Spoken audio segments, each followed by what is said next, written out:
Welcome to another edition of the Mexican Soccer Show. It's an hour-long podcast discussing all things Mexican soccer. I'm Cesar Hernandez, and today I'm joined by Amy Lopez, joined by Owen Diana.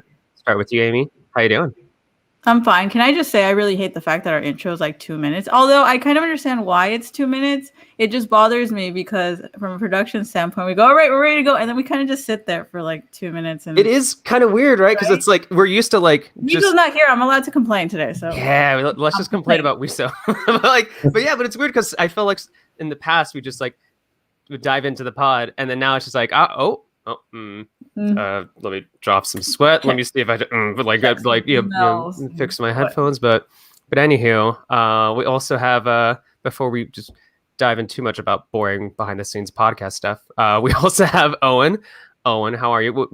So during those 2 minutes, do you just kind of make sure there are no stains on your shirt, make sure you're Well, I'm glad for next time that I'm on that you guys told me it was 2 minutes, because so I was like playing and I was like, oh, maybe I should I was looking up something, you know what I mean? For the podcast, so some notes, and I'm like, wait, but what if this ends, suddenly? I don't want to then be on camp, live, clearly looking hard at some notes or something. So I didn't look it up.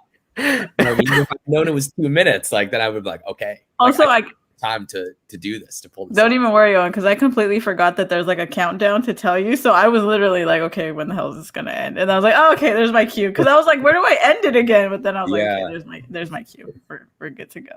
Nice. Well, you know who else is good to go? Johan Vasquez.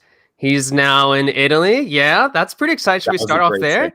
Yeah. Right? I mean, we have to after that. I know, right? Yeah, it'd be a little awkward if we decided we're like, no, actually, let's not talk about Johan Vasquez, but let's dive straight into it because I'm hyped. I don't know. I guess I feel as a Mexican soccer fan, you hear a lot about these rumors, and I feel like I don't know what the actual odds are, but I feel like sometimes 6, 7 times, 8 times out of 10, you're like, well, more than likely the Liga MX team isn't going to want to, get let this player go for this price, so the deal didn't go through, blah blah blah blah. But this actually went through. Johan Vasquez over at Genoa, over in Italy. Obviously, that's a step up from Liga MX. But let's hear your thoughts on it because I'm very excited. Amy, I don't know. It's extremely exciting. I'm also very proud of you because you kind of prefaced this a few. I think that's why you're so happy about it too. You kind of prefaced this about 2 weeks ago or whenever the Olympics. I don't know. Time's a myth at this point. But whenever it ended, you were like, when the gold team. I was actually looking at it for the research, right? You said when the gold team or when the Oro team got medaled, right? What did you say? 7? Six of them. 6 of them. Headed off to Europe, and so you're like, I'm wondering who's going to be heading off soon. And then of course, we don't know how to keep secrets around here. So since, 2 weeks, well, actually, Johan also kind of spilled the beans himself because he's like, thank you so much, Pumas, blah, blah. And we're like, I don't know. I wonder what's going to happen next. But yeah, I think the exact same thing. It's exciting to see what kind of potential prospects come out of them winning bronze. Obviously, they showed a lot of fight. I'm sure they would have loved to have gotten a better medal, quote unquote. But, they're going to start gaining recognition and everybody's very excited about these young players. So, if it's the first of many, then I'm excited about what's to come. Yeah, I'm excited. Owen, your thoughts? Because I don't know. I feel like for a lot of Mexico fans, we've been, I don't know, you get, especially, I mean, and I hate to bring in the U.S. men's national team, but sometimes it's inevitable. Sometimes you can't help but look at one team and, compare it to the other. But when you haven't seen that influx of talent going in from the U.S. men's national team over to Europe, I feel like Mexico fans are feeling a little, I don't know, a little bothered that they haven't seen that many young options go. So I feel like, I don't know, it's almost like a sense of relief, I guess, for some Mexico fans. But either way, it's well deserved for Johan Vasquez to take his chance out there in Italy. For sure. I think it's a great move for him personally. And then also, as we're talking about this kind of in the bigger context, could this hopefully start a trend where Mexican clubs do let their young players go a little bit easier to Europe? I think you look at the fee, 3.5 million alone with an option, with an obligation to buy, right? Which a lot of Italian clubs have been using that in the first game, right? After one game. After one game. The one game is interesting, but the idea of a loan with a forced option to buy, a lot of Italian clubs have been using for years now. If you're just taking his value on transfer market, he's at 6 million euros now, right after the Olympics. Mm-hmm. So that, Pumas are letting him go for less than face value. I think they could have asked for more. I'm glad they didn't, right? I'm glad he's going.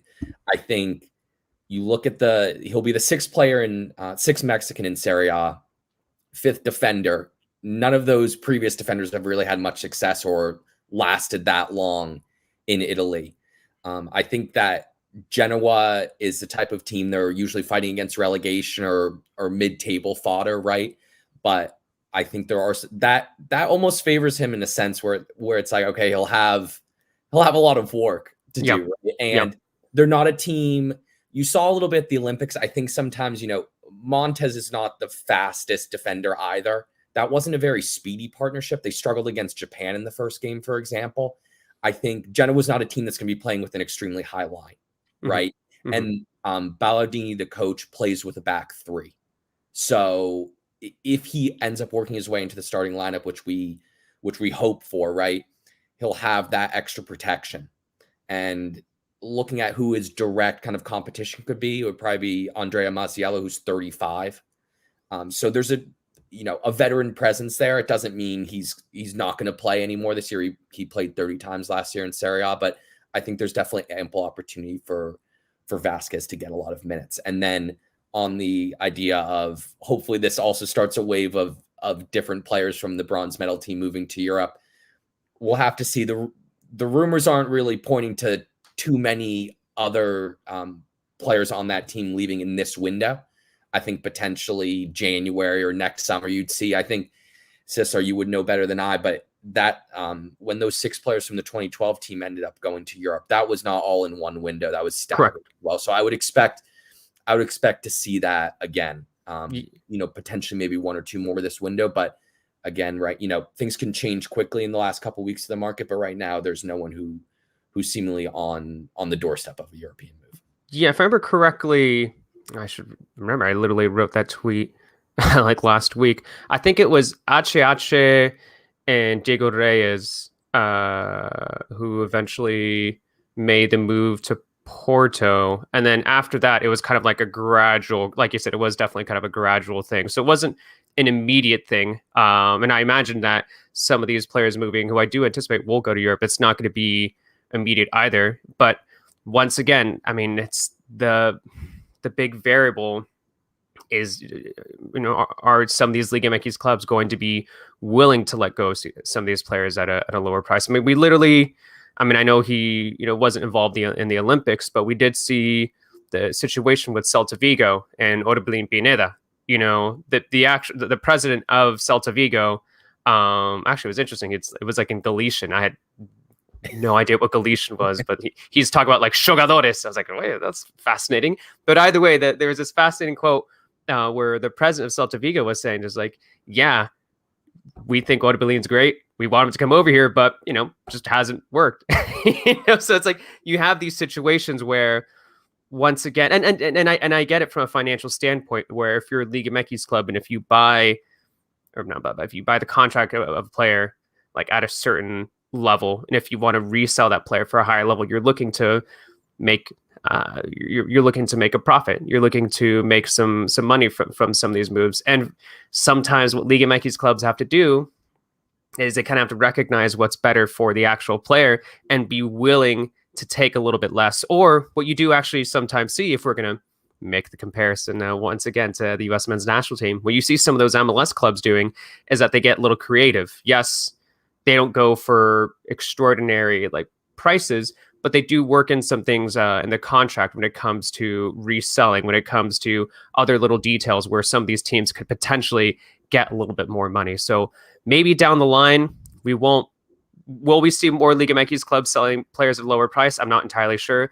but what could help is if they start getting a little bit more creative when it comes to some of those contracts, and not just focusing on the resale value, but more, I don't know, I guess little details. But now I'm just rambling here about this situation. But I don't want to get too bummed out either, because I don't know, I am very excited, especially to see how he can develop as a player, because I feel like I don't know. I think in recent months, I feel like his ball control is getting better. I feel like his distribution is getting better. And if he can improve that, it would be such a huge help for Ultidi, because I think he's surprisingly strong. I think he's great in the air. You know, I think sometimes we overlook the fact that he's 6'1", which is pretty tall for some of us Mexicans. So that's a great giant at this point. I know, right? So he's got a great physical presence, but if he can continue to work on his ball distribution, if he can continue to work on that control of the ball, like, man, that would be an incredible player for Ultidi. I think him working the ball distribution is where he really needs to work the most. Definitely the long balls, especially. And I think that's an interesting projection you make with regards to the full national team, because you're thinking he's a long-term replacement for Hector Moreno, who's the one who's really responsible for, the two center backs, certainly, whoever the right-sided center back would be for Mexico right now. If Hector Moreno's there, he's the one who's bringing the ball out from the back, right? Who's responsible for making that penetrative pass. So if Vasquez comes into the team, there's not, is he going to take that role? Would it be Nestor Araujo or Carlos Salcedo, whoever your right-sided center back is? So that's something he'll definitely have an opportunity to work on in Serie A, which, gets a reputation for being an extremely defensive league, which I think the last few years really isn't fair. Serie A was the highest scoring league of all the top 5 leagues last year in Europe. And averaged over 3 goals a game, I think, for the first time since like 1946 or something. So a lot of the teams try to keep the ball on the ground now in Serie A and play attractive soccer. And I think Genoa is a team that's improved a lot under Ballardini in the second half of last season. And I think, he's not going to be encouraged to hoof the ball upfield, right? He's going to have to really work on his ability in possession. No, agreed. Amy, I think you're about to say something there. Oh, no, I was just looking at well, I have something to say, but I just wanted to give everybody attention. Hello, Alex. Hello, Gustavo. You just talked about it right now, Owen, right? If he steps up, he can partner with Moreno for that second CB spot. Araujo and Salcedo have been shaky lately. Hello, Giovanna, jumping in to say hey. And then, of course, we got another one from Angel saying, we need more players in Europe first, just like this transfer with Johan, and then hopefully more players in Champions League caliber teams. But it's like Owen is saying, right? If he gets if he gets the playing time that he should get, he's in for a very interesting start of the season. I think the Colorful Kid was the one that tweeted it out that the first 2 games for Genoa is going to be Inter Milan and then Napoli. So no big deal. Yeah, that's not too tough of a start. Yeah, that's assuming he does get minutes. But who knows? Maybe We'll see how quick. I mean, it's not like he's been doing nothing all summer, right? I mean, his last game was a little more than a week ago, but we'll have to see how quickly he's brought into the fold, especially a defensive player kind of working on those automatisms and things like that are really important at the top level, especially in a back line. He might be brought along a little bit slower than maybe an attacker would. Yeah, and for those who would be excited about a potential, let's say he does get minutes, let's say he does suddenly get a start against Napoli, more than likely he probably won't be going up against Chucky. It looks like, for those who are a little excited about that, it looks like Chucky just returned to training recently, and I think it was ESPN Mexico who said that Chucky might be available at some point, I don't know, like later in September. So let's not get too excited about that just yet. I know some people would look at that schedule and be like, oh my god, like we're gonna potentially have like Johan Vasquez with Chucky. Just patience, might not see that just yet, but I don't know. Yeah, maybe it looked like you're about to say something there. Sorry. Yeah. No, I have Invisalign on, so my mouth just has to open. Sometimes it looks like I'm going to talk, but really it just feels like I have braces all over again. So no. Kimberly's using some as well, so like she goes through the same thing. So 100% understand. So any other thoughts on Johan Vasquez before we talk more about the other Mexicans abroad? Because now he's added to the list. Now he's an official Mexican abroad. I know. We got another one. No, best of luck to him. We'll see what happens. All right. Let's dive into Wolves versus Leicester City. Raul Jimenez played all 90 minutes. I don't know if either of you got a chance to watch the game. I definitely caught some of the highlights. Saw Adama Traore just being an absolute beast and then not finishing some opportunities. It potentially should have passed them over to Raul Jimenez. But Owen, your thoughts? I don't know if you caught the highlights, caught the match, but your thoughts on that game and thoughts on Raul Jimenez. I saw the match. Really emotional day for Raul Jimenez. You could see in the preview as he was walking out into the field, he seemed to be holding back tears. I mean, I think I was surprised to see him in the starting lineup. I mean, then certainly going the 90 minutes and looking as good as he did. I thought he looked really good. First 5-10 minutes looked really sharp. Had a couple good, a really good turn in midfield, drew a foul, good cross near the byline from the left side. And then after that, Wolves kind of lost their way a little bit in the match. Leicester were on top, I would say, for large swaths of the first half. There were big periods where Raul wasn't really getting on the ball too much. In the second half, Wolves came into it a lot more. And Raul was a key part of that. He was getting on, his ability not only to be a finisher or a kind of, a center forward who's just really in the box. He's way more than that, as we know. He was able to move out to the wings, drop deep, get on the ball a lot. Really, some really interesting link up with Trincao, particularly the new signing, the Portuguese international who's coming from Barcelona. Who's playing on the right wing, if I remember correctly, right? Right. Yeah. On the right. Some really interesting link up between those two, but ultimately frustrating because Raul had a bunch of really good passes, really good link play. Probably should have had an assist, maybe two. But then also there were a bunch of moments where you could see on the highlights too, where Adama Traore, Trincao as well, got in really good positions and it looked like they could have found Raul with a pass potentially. Raul didn't really have any good chances in the game, but that was kind of not really his fault, you could say. I think his fellow forwards let him down a little bit ultimately. And wastefulness was the big reason why Wolves couldn't get at least a share of the spoils. Yeah, because that's how I felt just by watching the highlights, where I felt like, and obviously because, like I cover Mexican soccer, I'm focusing when I'm looking at the highlights just where Raul Jimenez is at.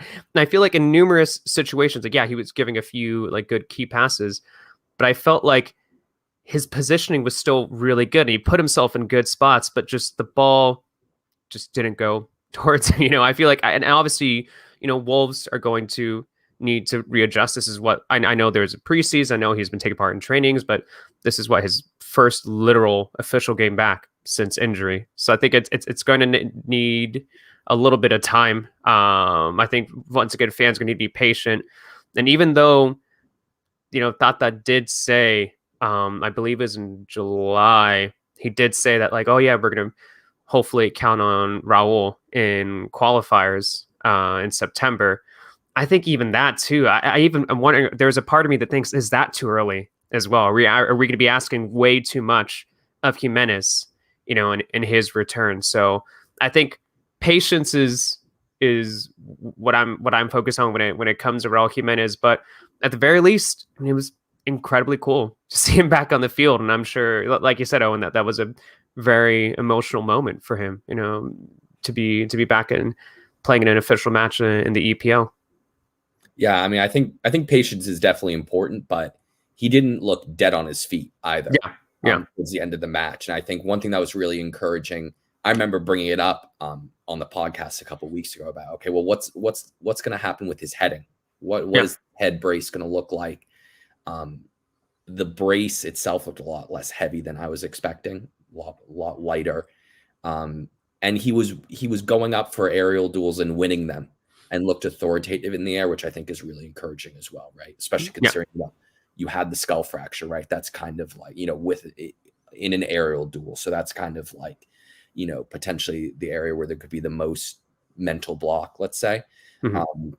And I think we'll have to see, he went the full 90 minutes, right, in the first round, but we'll have to see, what kind of fitness does he have in terms of like, is he able to go this weekend now against Tottenham? How would that leave him potentially for the September qualifiers, mm-hmm. especially considering, I think even, a player at full fitness, right? You have to keep in mind now that these are going to be FIFA international breaks with 3 qualifying matches, right? So these are like hugely important matches. It's not, some European teams were doing this back in the fall when they'd have a friendly and then they'd have 2 qualifiers and they'd maybe like play some second stringers in, Yeah. in the friendly, let's say, right? Mexico and the other CONCACAF teams can't afford to do that. But with that being said, I don't think you can realistically expect even a fully fit Raul Jimenez to be starting all 3 of those games. No way. I think you have, as a coach, there has to be some type of rotation there during those 3 matches.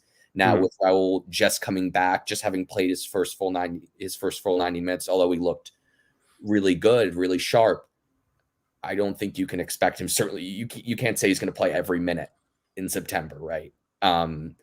We'll have to see how Tata chooses to bring him along in those games. But I think he'll definitely be receiving minutes. And I wouldn't be surprised if he started against Jamaica. Yeah. Amy, your thoughts on the Jimenez situation? No, I think it wasn't a very emotional, like it could have been more, not to say that it wasn't emotional at all. It could have been more emotional, but I think that I think Owen's choice of words with like authoritative kind of hits it on the head. Like he really took that moment, allowed himself to feel whatever he needed to feel, which I imagine was a lot as he's getting there. Right. And he's filled with just, I don't know if it's joy or just like real, relief that he's able to be on the pitch or whatever. And I saw the same thing. I saw the highlights. I wasn't able to catch the entire game. But I tweeted about it, and the thing that stuck out to me the most was I also said a few weeks ago that I was constantly worried about them showing pictures of him headering or like being close with his head and all this, right? Because I was like, do we not understand? I mean, obviously we have, but do we not understand what just happened? And so for him to take that moment and tweet that out and talk about like, I'm back and I feel so great about playing, I think that's something that all of us kind of were worried about, right? That mental hurdle that he would face. He seemed like he wanted to play, right? And the articles that have been written about and the profiles that have been covering him, they all seemed like he was ready to play again. He just, the doctors and everybody else just wanted him to take it easy. So to see that happen and then for him to go to the full 90 minutes, there is a level of selfishness to it where you're like, okay, if he's ready and he feels fit and he's headering full on, I know with proper protection, and he's not afraid in many respects. Why not? Why not see what the potential is for the national team? Obviously, completely agree. 3 games in the course of like a week, it's not ideal. Nobody should play that many games. I mean, there's going to be your standard base, but in terms of somebody like Raul, you probably shouldn't play him the whole time. But if he's that fit and he's that ready, it's the first game. Obviously he didn't get that many chances, even though his movement off the ball was sharp, like Owen was saying. See how he does against Tottenham and then kind of use that as your point of reference, right? Because Tottenham's still at the end of the day as a top team. And then just go from there. I think all of us collectively even thought that when you're watching this, you're also like, I think from a very selfish level, you go, okay, how can he be implemented back into the system? And how soon can he get going? Because, that's something that we've consistently talked about. Also, we have an annoying fan. I'm so sorry, guys. Spam these days. It says, "Hey, all looking good." Thanks, man. What's Wisa doing in Mexico City? Can we ask? Is that secret? I'm legally obligated not to talk about it. Is he like trying out? Is he over like over there trying out for like to be the 4th or 5th like a backup striker just in case the Jimenez situation doesn't work out? That's what it is, right? Well, he's thinking with the last name, he'll be Pumas' next like center back signing. Also, shouts to Jesus saying finally made it to a live stream. So welcome, Jesus. I hope you're doing well. Angel also saying I wouldn't call bro for those first 2 qualifiers. He needs more time. I would call him up. I mean, again, see how these next couple games go. But if you see him, next week, maybe in like a week and a half, and he's still doing well and he himself feels confident, I say you start calling him and telling him like, hey, do you want to come? And going from there. I agree. I think even we spoke about this, Cesar, I remember on one of the podcasts recently as well. It's World Cup qualifying. You don't want to waste a squad place on someone who wouldn't be able to play at all. Exactly. But exactly. I was saying even if he like actually couldn't play at all, like you should maybe consider actually just bringing him just for the camaraderie, kind of to see him back in training potentially, right? I mean, so having him there, even if he's just a substitute and is just, coming on as an impact player off the bench if you need a goal, I think could do a lot for the team and, that whole collective atmosphere.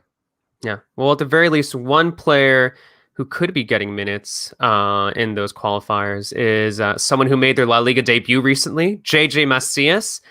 That was also pretty exciting to see him make his La Liga debut. Yeah. Can I just say, Yeah. it's very clear that JJ Macias is alive and well, apparently. Hey, you know what? Like, we gotta.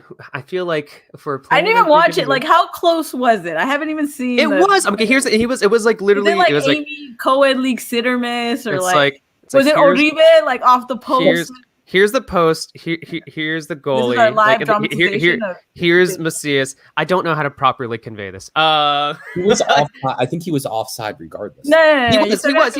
He was. Don't ruin the narrative. But yes, he was definitely offside. He was 100% offside. So if he would have scored, it wouldn't have counted.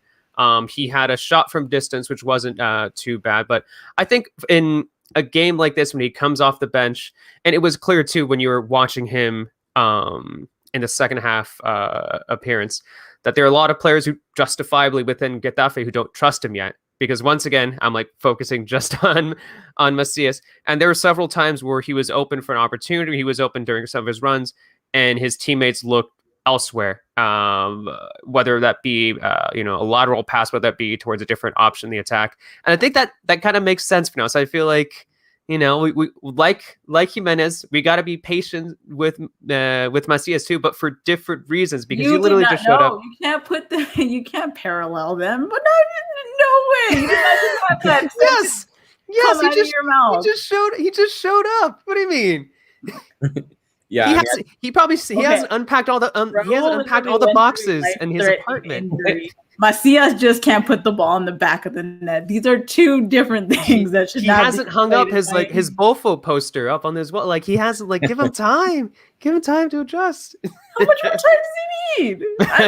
For one, I'm just happy he actually made it to Europe, right? Because yes, my God, but on loan, yeah. You got to score eventually. Oh, but yeah. I mean, it's you got to take it all with the grain of salt. I don't know. Owen, what were your thoughts? Because I think you got to take it with a grain of salt. It looked like they weren't giving him, a lot of like passes just yet, which makes sense. But I think more than anything else, it's just good to see him make his La Liga debut, and good to see that they gave him an opportunity there in this match against Valencia. It's good to see him getting relatively significant minutes, right? More than 20 in his first match. Granted, I think there were extenuating circumstances. Getafe were up a man for a lot of that game and chasing a goal, right? So you're obviously going to bring on whatever you have on the bench, right? You're like, wait a second, that guy literally has a number 9 on his jersey. So I think so. I agree with you completely, Cesar. There were a couple moments. I remember there was one where Cucurella, he actually almost ended up scoring on this run, but JJ made a great run out to the left, and there were, Cucurella was bringing the ball through the middle. I was waiting for him to pass it to Macias, who would have been able to take it one-on-one against his defender. It was a great position for him, and Cucurella just kept going, taking on the whole defense. It was like a play in slow motion, and he still ended up almost scoring. So you can't really knock him, but that was when they hit the post, right? If I remember correctly, it wasn't. Was that the one? Yeah. I'm not sure, it was blocked, but so we only ended up with 4 touches. So some good runs, some good off-ball movement, which is encouraging, but not too involved. I think the encouraging thing outside of the fact that he got the minutes is that Getafe played with 2 strikers. Yep. Because that doubles his chances. If it would be interesting if Michel continues with that through the whole season, because I don't, you look just based off, reputation of the players in the squad, Getafe's reputation as a club that, until about 15 years ago wasn't cracking La Liga, have been relegated at least once or twice since then. They're not a fixture in La Liga, right? They're a team that could potentially be battling relegation this year. Their aspirations, if they have a good season, mid-table, right? So not a team that you'd expect to be playing with 2 center forwards all the time. Yeah. Right? So we'll see if he persists with that. But if he does, I think that's really encouraging for JJ. Obviously, it gives him twice the opportunity to crack the starting 11. Yeah, 100%.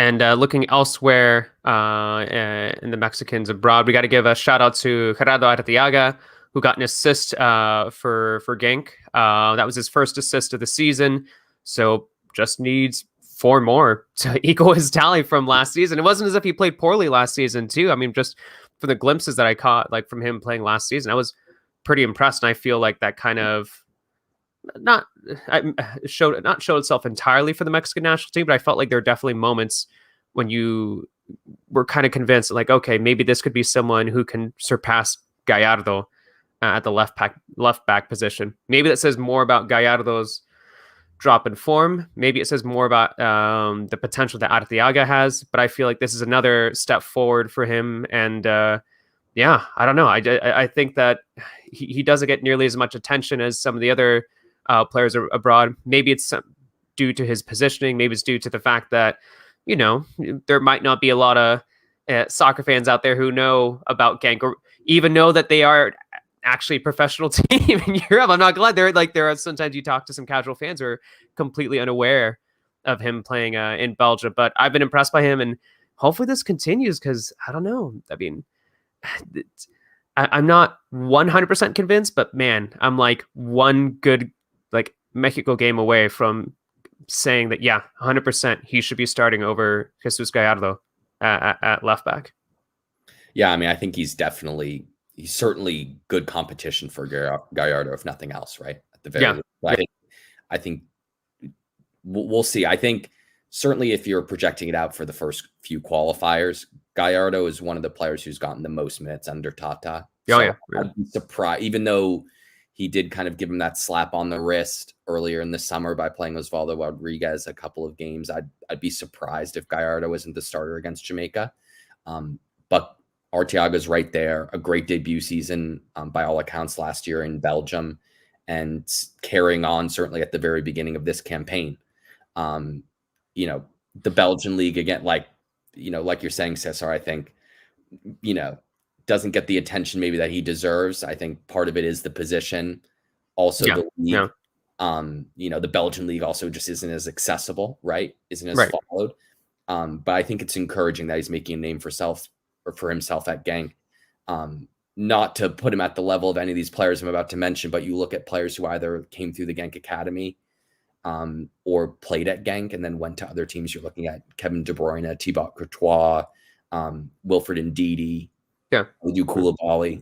I mean, you're all world-class players, right? So if he could turn out half as well, a quarter as well as some of those names, Mexico has a solid starter at left back for years to come. All I know is I'm looking forward to another Genk versus Ghent match, because then I can use the GIF again of Montgomery Burns looking at ketchup and catsup, because that's exactly how I feel sometimes. And I'm like, is it Genk or Ghent? And it's just like ketchup, catsup. That's 100% how I feel whenever I see those two. Let's go just a little bit north, and look over at the Eredivisie, where Edson Alvarez was back to starting lineup for Ajax. Ajax, obviously someone from the digital team was pretty excited too. They put the image of Edson Alvarez, and just in case you didn't know who that was, there was a tiny little arrow too that had pointed at his name, as if like you didn't know who he was. But yeah, I mean, from the bits that I caught, played well. Their 5-0 win, but those are the kind of results that you do see sometimes with Ajax in the Eredivisie. And then that's why sometimes some fans make an interesting argument for them supporting him potentially going to France, because if you believe the rumors right now, Rennes are interested in bringing him in. And I know that can also be exciting for fans, the idea of him to play in, Ligue 1, to potentially go up against Messi, and it'd be really, really exciting. But I don't know.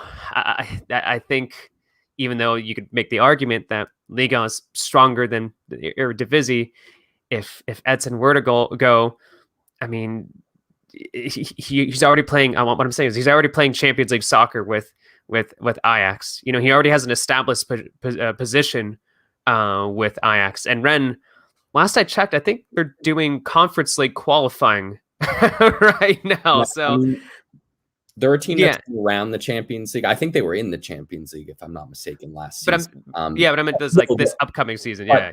I think, no, for sure, right. I think to add to your point about that team sheet that they had on Twitter, they also said the message was welcome back Alvarez. It wasn't like, look at our team for the first Eredivisie game of the season, right? Like, which is what you'd expect. It was literally just shouting out Edson Alvarez. It was like, it might as well have just been, they might as well have not named the other players in the team. That's, it was like, and especially in the context of, the Ron's interest isn't going away, right? Apparently they're still sniffing around. But if Ajax are that, it seems like, I think that's another sign, reading between the tea leaves, that Rons are going to have to up their offer, certainly, right? If not significantly up it. And I think that's a good thing, ultimately, if he stays.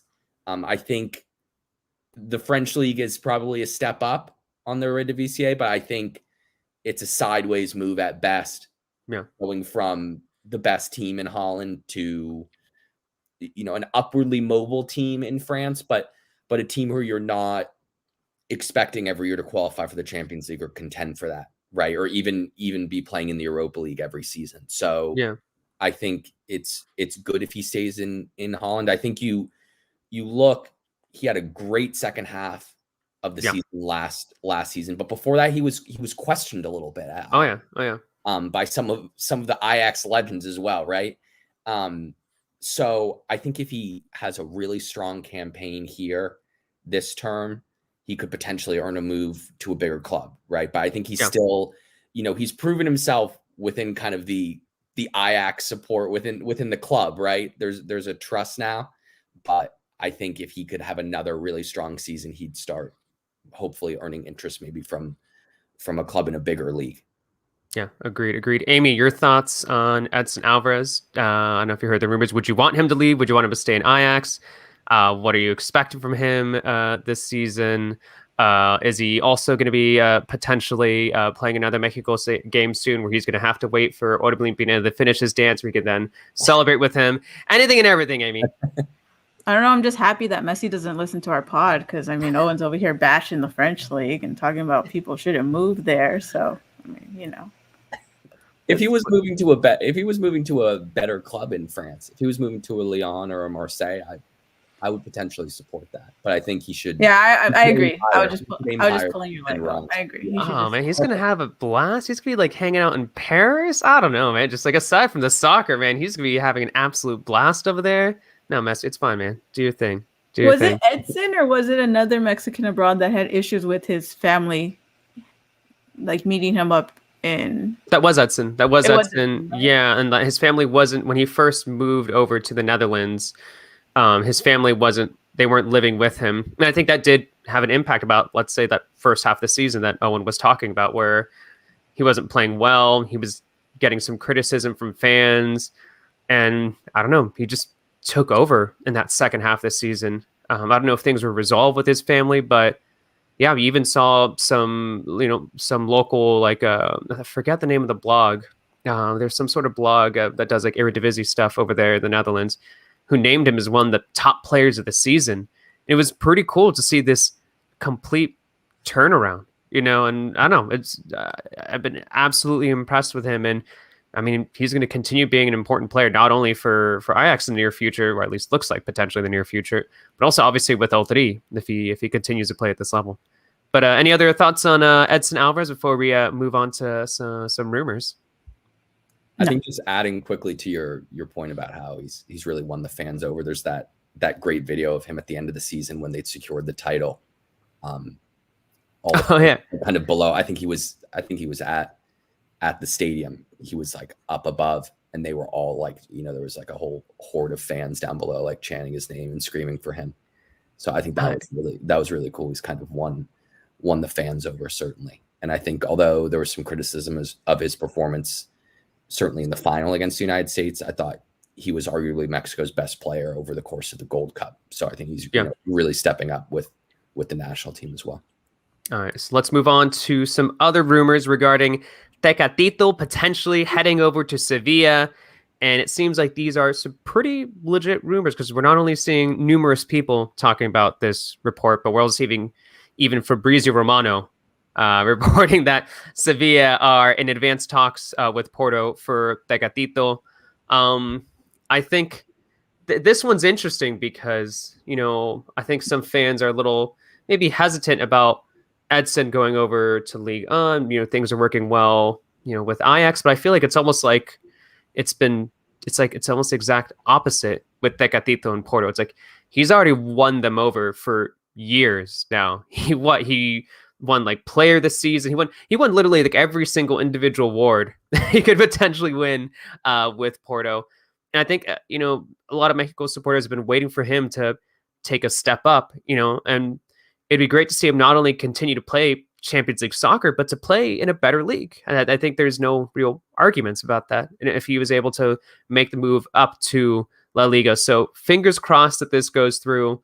And especially since, I don't know, we know that Tecatito is a special player. It just felt like, I don't know, all the highlights that he had, all the really exciting moments that he had, maybe people would downplay them, or maybe you would kind of downplay them yourself a little bit, thinking like, oh, well, this is against a weak Portuguese side. Oh, well, this is against, this kind of like opponent, which isn't really nearly as intimidating or might be an obscure opponent. But if he was to get a chance to play in La Liga, not only for some sort of team that, I mean, this isn't like a Getafe, no offense to, Getafe or, but this is a legit side that's going to be playing Champions League soccer in Sevilla. So hopefully it goes through.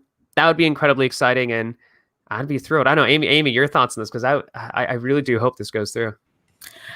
I'm going to be kind of like of the unpopular side, and I kind of continue to thrive. I'm not, but okay, that doesn't mean that I don't think that he should level up in some capacity, right? I agree with everything that you're saying, but there's also a slight part of me that, looks at the human side of the players, and I go, if they're happy, I mean, he wasn't amazing in the Gold Cup, right? I mean, he was good, he just wasn't amazing, and then I think that's where the argument goes, no, he needs to start stepping up his game and going somewhere where he's actually going to be challenged, right? He's gotten every award possible. It might be time for that challenge, but then at the same time, I always worry about, kind of what we had to deal with Raul. If he doesn't have a system where he's able to thrive, is that going to, from a national team standpoint, kind of regress him? And I think that's where I'm constantly in like a place, but I wouldn't mind it, but I also wouldn't be like, I wouldn't be like upset if like he never left Porto, I guess. And ESPN got rights to La Liga. We're going to maybe see down the line, like Tecatito on ABC, like Crystal on ABC. That was weird. I was like, what years is cheese? And then this is going to be kind of like bad mouthing our own. But I know there's been tons of jokes about now that Messi's not there, what highlights we're going to show to promote the league and all this stuff. And I think it was like right after Messi left, they're showing like highlights on TV, and they're like, whatever, Atletico, Luis Suarez. And then they show a clip of Guardado, and I'm like, this is how far La Liga has fallen. Yes. Like, you're promoting the league. That's next in line, right? They're like, who's the next global superstar? It's like after Messi, Guardado, right? That's just a natural. Or there we go. That'll be the hot take, which is obviously I don't believe this at all, but there we go. La Liga's next Messi is obviously Tecatito, right? We all agree with that. Cool, awesome. Next topic. I'm just kidding. But Owen, your thoughts on Tecatito? Potentially, it's not confirmed yet. Obviously, yeah, it seemed like there were some sort of like details they still had to work through. So nothing is officially official just yet, and it wasn't like Johan Vasquez where like he was already following, I was about to say Getafe, but he was already following his like Italian club on Instagram. But your thoughts on Tecatito going to Sevilla if this does actually go through? I think it would be a great move. I think the time is right. He's 28.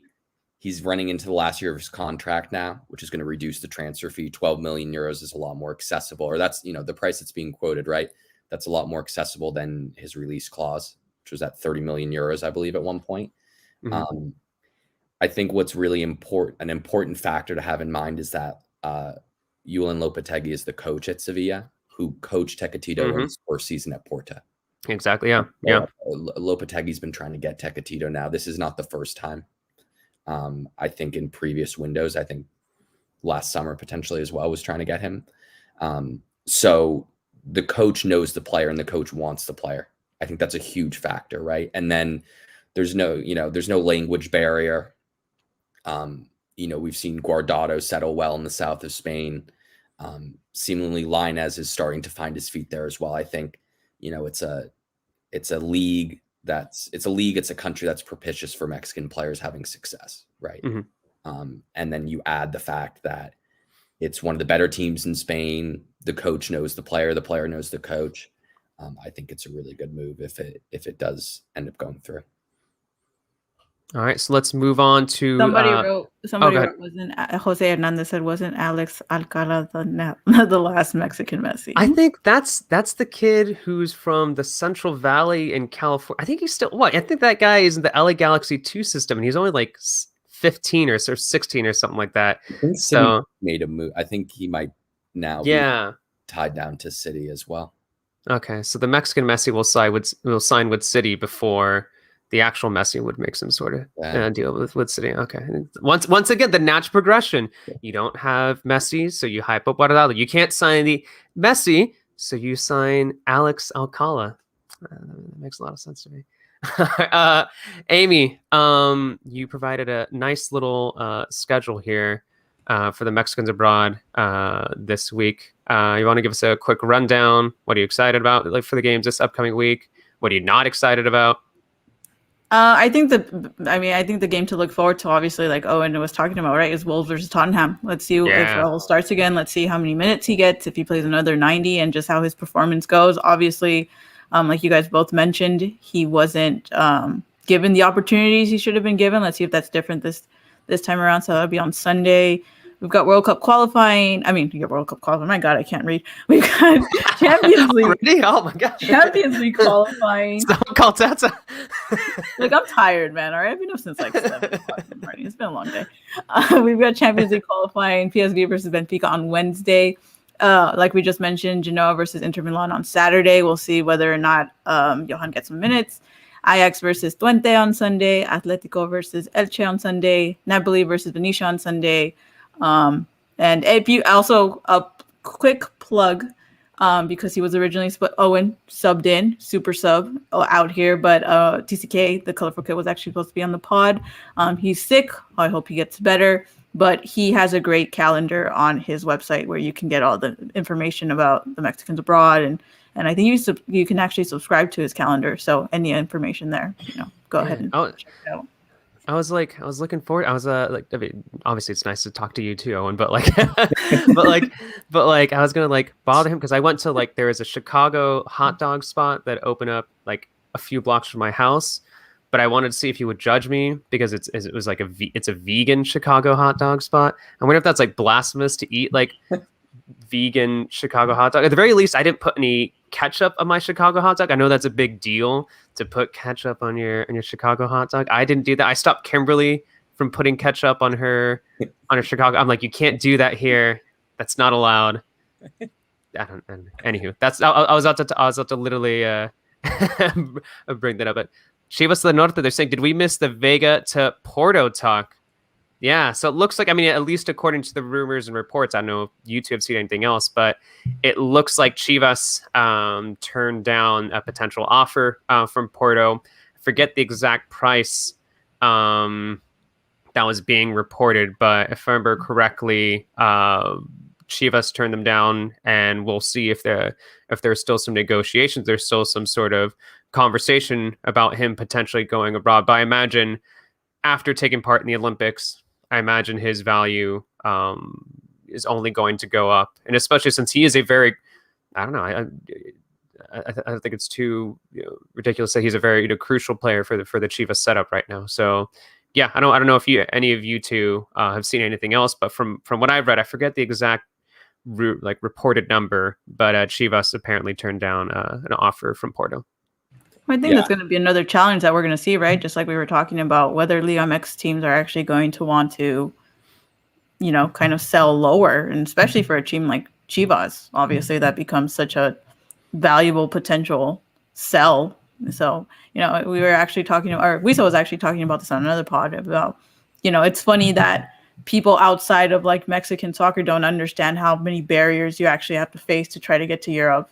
And it's almost like you're in your own bubble of you're in your own bubble. Broke Boys FC.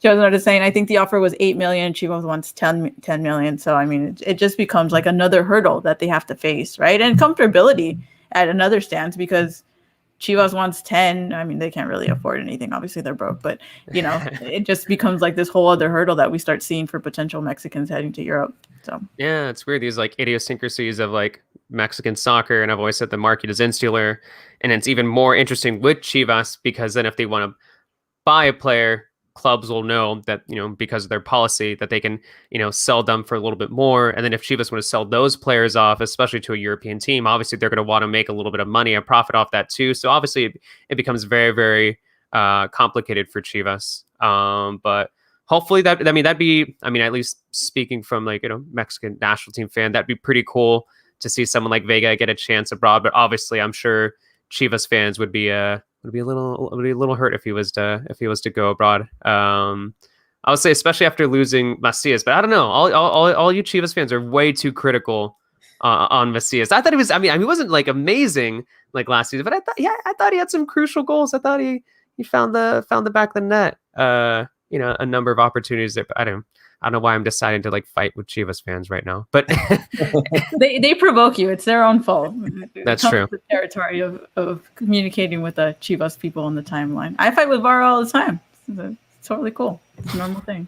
All right, so let's see. We have like 5 minutes. Okay. Thank you, producer. You're saying we should move on to Liga MX. We should move on to.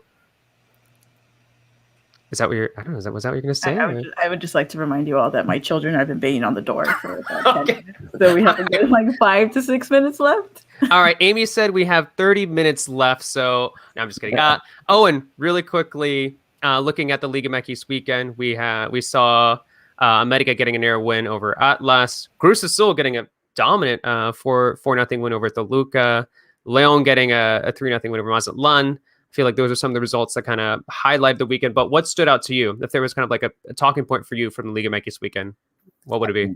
I think it's got to be Cruz Azul. I think that performance just shows how they've got to be the title favorites again. I think they were going into the season. I think they still are, if not more so after a game like that. I think it really underlined how good of a job Reynoso has done.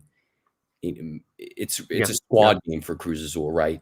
I think with Siboldi, Cruz Azul got really good results before that disastrous semifinal second leg, but it was with an extremely small group of players. Mm-hmm. It was almost always the same starting 11. Maybe the bench would go 2-3 players deep, players he really trusted, right, and would use. Reynoso has brought a lot of, even a Montoya, Paul Fernandez, who seemed to be on the way out, Angulo as well, players who were loaned out, right, and seemed like they had no future at Cruz Azul. He's reincorporated them. Part of that, I think, is because of the the economic austerity that's coming at the club. His hand could have been forced a little bit, but he's got all those players fighting for the cause. And then you look, specifically at the game against Toluca. They're without Roma. They're without 5, more or less surefire starters, right? They're without Aguilar. They're without Corona in goal. They're without Rivero. They're without Romo, and they're without Cabecita. Yeah. Right? And they win 4-0, right? Without 5 of your most important players. I think that's a real statement win, right? Against the Toluca that was at the top of the table. That had won their first 3 games. Sambuesa was looking great. And a team that gave them a lot of, that look improved from last season and who almost eliminated them in the quarterfinals, right? So to dispatch them in the way that they did, with the team that they picked, I think is a real warning shot to the rest of the league. Yeah, especially since I thought that result was going to be much closer. If anything, I was actually kind of predicting that the Luca were going to get a surprise result there, but obviously not. Amy, it looks like we have about a minute here, and I feel like if we were to extend the pod even more, then you would hate me forever, and I can't have you hate me since I'm about to see you at the All-Star game in a little over, like, is it a week from now? I forget. Amy, but to close us out, to give us any other final thoughts on the Liga MX weekend, what stood out to you, or just, I don't know, about the pod or just Mexican soccer? It's nice at the top for what it's worth, so that's what I got to say after week 4. It's nice to see. After the Champions League win, and it's just nice. Sometimes I don't let my fandom come out, but every once in a while I'm like, I'm proud of these guys. Good for them. Good for them. Also, Cordova scoring the goal to return obviously is a great homecoming for him. But I agree. I think the Crystal Toluca game was one of those like absolute just like surprises, and good surprise in the good way. I can only hope that inspires Sambuesa to do really good in the skills challenge next week, and so that way I can have an entertaining time throughout the week. But other than that, I'm gonna end it with Getafe looks worse than Chivas. You hate to see it. I mean, Chivas is still in 10th right now, and while the Chivas feminine side is good and it's always entertaining, I can only feel for the fans over on the men's side. So don't know what's going on. They had their players back this past weekend. Still got a draw, but Acevedo was an absolutely fantastic. Has he quote tweeted your highlight reel yet, Owen? No, I haven't gotten a quote tweet. How many? Yeah, have you checked? How many players have now literally either retweeted or quote tweeted or replied back? Have you checked the tally? I haven't checked the tally, but probably close to 10. I mean, if you include Alexis Vega, who retweets every one of my videos, shout out to Alexis Vega. Hey, there we go. Homie vision right there. So that would bring it definitely above 10. I haven't seen a Wu-Tang song yet, so I'm gonna be one of those people. No, I'm not. Okay, I like Wu-Tang Clan, but I'm not. I've used a Wu-Tang song. Have you? I haven't seen it. Song. Yeah, well, one of these days. Okay. And then I've now it better be your next video then. Yeah, I guess I'll have to for my next one. He gets pressured enough that he does it for the next video. It's not like I don't like. I've used a song that has Inspected Deck in it, above the clouds. Not the same thing. Yeah, they're powerful individually, but together. The star of that whole song, and he's it counts for me. It counts. It's be pretty funny. People are probably now going to start to request not player videos, it'd be just specific songs. Be I don't care what player you put in, just that's what started doing. They started not specific songs, but people request. Well, that's pretty cool. Well, I thought we were having Amy close up, but I guess now I'm talking, so I guess I'm going to have to inadvertently accidentally close us out. But I mean, just a quick plug. Yes, go ahead, yes. Just a quick plug. Like Cesar mentioned, he will be here in LA for the MLS versus Liga MX All-Star game. But throughout that entire, so Monday to Wednesday, we're gonna have some cool stuff coming up. So just be on the lookout on our channels, on Cesar's channels, on my channel, Weasel's channels. We're gonna have a few more things coming out to surprise you all and hopefully reward the Liga MXN community for everything it is. Cool. Well, that's it for us. Keep an eye out on that. I'll be I think we'll be posting some videos about that fairly soon. And yeah, we'll see you on the next episode of the Mexican Soccer Show.